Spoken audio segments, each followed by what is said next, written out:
بسم اللہ الرحمن الرحیم۔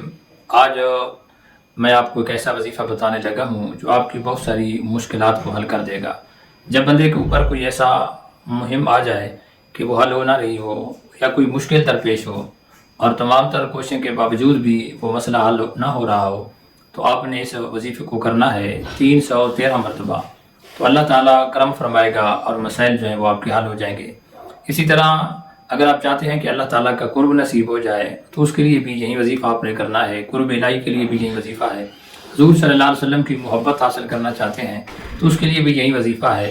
حتیٰ کہ آپ چاہتے ہیں کہ لوگ آپ سے محبت کریں اور لوگ آپ کو اپنے قریب کر لیں، یا کوئی افیسر ہے اس کے قریب آپ ہونا چاہتے ہیں اور چاہتے ہیں کہ وہ آپ سے محبت کرے، یعنی لوگوں کے دلوں کے اندر آپ بسنا چاہتے ہیں، تو تب بھی آپ اسی جو میں وظیفہ بتا رہا ہوں اس کو آپ باقاعدگی کے ساتھ کریں تو اللہ تعالیٰ جو ہے ضرور کرم نوازی کرے گا۔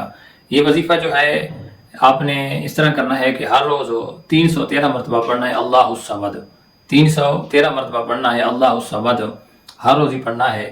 تو انشاءاللہ تعالیٰ آپ کی مشکلات بھی حل ہوں گی، قرب الہی اور حضور صلی اللہ علیہ وسلم کی قربی حاصل ہوگا، لوگوں کے دلوں کے اندر بھی آپ کا بسیرا ہوگا، یعنی لوگ آپ سے پیار اور محبت کریں گے اور بڑی سی بڑی مشکل جو ہے وہ آپ کی حل ہو جائے گی۔ 313 مرتبہ نہ ہو سکے تو پھر 111 مرتبہ ضرور پڑھیں، اللہ تعالیٰ کرم نوازی فرمائے گا۔